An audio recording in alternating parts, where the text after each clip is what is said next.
It's Friday, 19 April. Welcome to the PDB Afternoon Bulletin. I'm Mike Baker, your eyes and ears on the world stage. Let's get briefed. First, we'll bring you the latest updates regarding Israel's retaliatory strikes against Iran as leaders in Tehran attempt to play down the incident. Also, we'll discuss a U.S. State Department report that reveals North Korea is producing biological weapons, including weaponized viruses and bacteria, as part of the regime's secretive germ warfare program. Of course, that's what we needed to add to the world's current instability, a North Korean germ warfare program. But first, our afternoon spotlight. Returning to our earlier coverage of Israel's retaliation against Iran, it appears, at least at the moment, that both sides are looking to de-escalate the situation and prevent a wider conflict. As we discussed on the morning PDB, Israel conducted what appears to be a limited strike inside Iranian territory in the early morning hours of Friday, hitting unknown targets in the northwest part of the city of Isfahan. Iranian state media reported at least 3 explosions in the city, which is home to Iran's largest atomic research facility, though it appears Israel was not targeting the clandestine nuclear program, at least according to a Reuters report. As the dust settled Friday morning, Iran appeared to be heavily downplaying the strikes, refusing to even officially acknowledge that Israel was involved. Iranian officials and state media claimed the explosions were due to their air defenses shooting down 3 drones, which they said were launched inside Iran by, quote, infiltrators. Analysts say the Islamic regime is eager to minimize Israel's strikes in order to avoid the need for ongoing retaliations that could escalate into a full-scale war. A senior Iranian official also exclusively told Reuters that Iran has no plans to respond against Israel over the incident. The unnamed officials said, quote, the foreign source of the incident has not been confirmed. We have not received any external attack, and the discussion leans more towards infiltration than attack, end quote. Officials in Israel and the U.S. have not publicly commented on the operation. U.S. Secretary of State Antony Blinken said Friday that while the U.S. is committed to Israel's security, the U.S. is not involved in any offensive military operations. Israeli media cited foreign reports from Israeli sources confirming the attack, but avoided quoting Israeli officials directly. Now, some analysts have said that it appears the intent of the limited strikes was to send a clear message of Israel's capabilities without causing direct harm inside Iran that, again, could trigger wider conflict. However, not everyone inside Israel's halls of power appears pleased with the limited scope of the Israeli response. Israel's national security minister came under fire from his colleagues when he appeared to confirm the airstrikes by posting on X one word, quote, lame. It was a moment that underscored the growing divide within Prime Minister Netanyahu's government as hardliners demand stronger military actions against Israel's many adversaries. It also served as a propaganda gift for the Iranian regime. Tasnim, an Iranian state news agency, said, quote, the Israeli authorities are mocking themselves. Some in the Israeli opposition party called the national security minister's tweet unforgivable. No other member of the government has spoken publicly about the operation.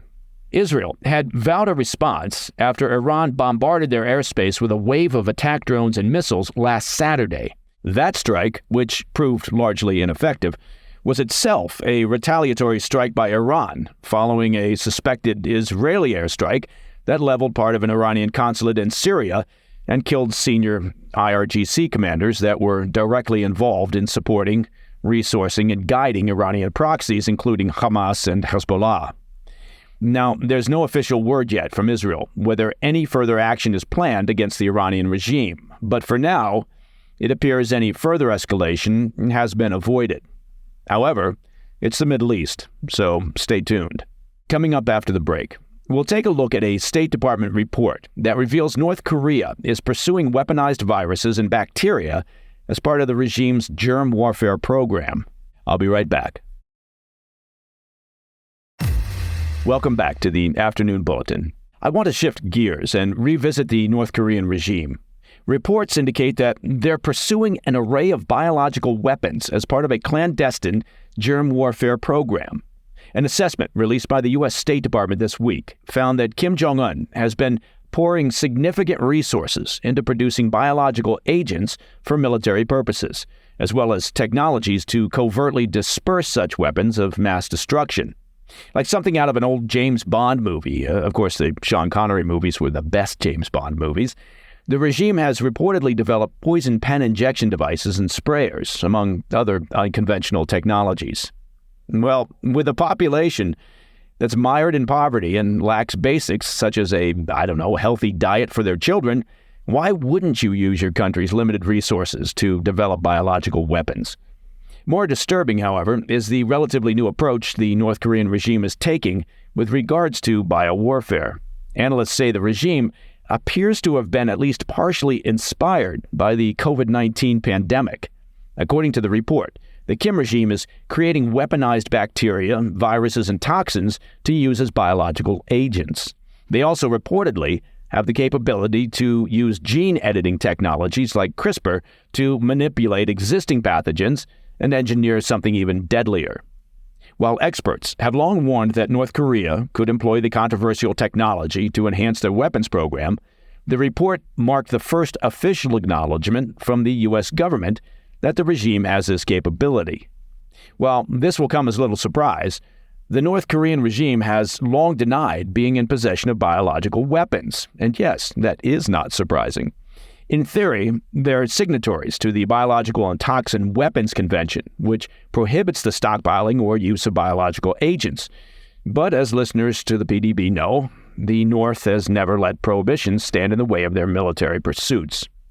Intelligence on specifics regarding any North Korean weapons program obviously remain hard to come by, and analysts have warned that without knowing what specific biological agents the North Koreans are pursuing, it's next to impossible to prepare an adequate defense.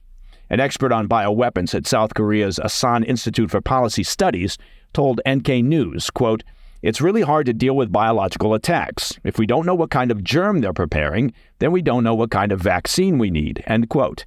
And congratulations to the Asan Institute for claiming today's PDB Statement of the Obvious Award. The report comes amid rising tensions on the Korean Peninsula as the North pivots to an antagonistic, almost wartime footing. As we've covered extensively on the PDB, since November, North Korea has been conducting frequent ballistic and cruise missile tests, regularly threatening South Korea with nuclear annihilation. And earlier this year, Kim moved to cut off all diplomatic ties with South Korea, officially ending their decades-long commitment to reunification. The moves have sparked alarm, obviously, within the international community, particularly as the regime moves closer, both diplomatically and militarily, to Russia. And one final thought. Now, North Korea isn't known for the rigor of its academic institutions, so you'd have to suspect that they could be getting scientific and tech support and insight from allies. And well, and here I'm about to state the obvious, North Korea has a limited friendship circle, not a lot of allies, certainly not with advanced scientific capabilities and weapons technology. So would it be cynical of me to think that perhaps, if Kim has a germ warfare program, that he may be turning to Russia and or China for input? And that, my friends, is the PDB Afternoon Bulletin for Friday, 19 April. If you have any questions or comments, please reach out to me at pdb@thefirsttv.com. And be sure to check out our premium membership at pdbpremium.com. It's all the news and analysis, none of the ads. I'm Mike Baker, and I'll be back on Monday. Until then, stay informed, stay safe, stay cool.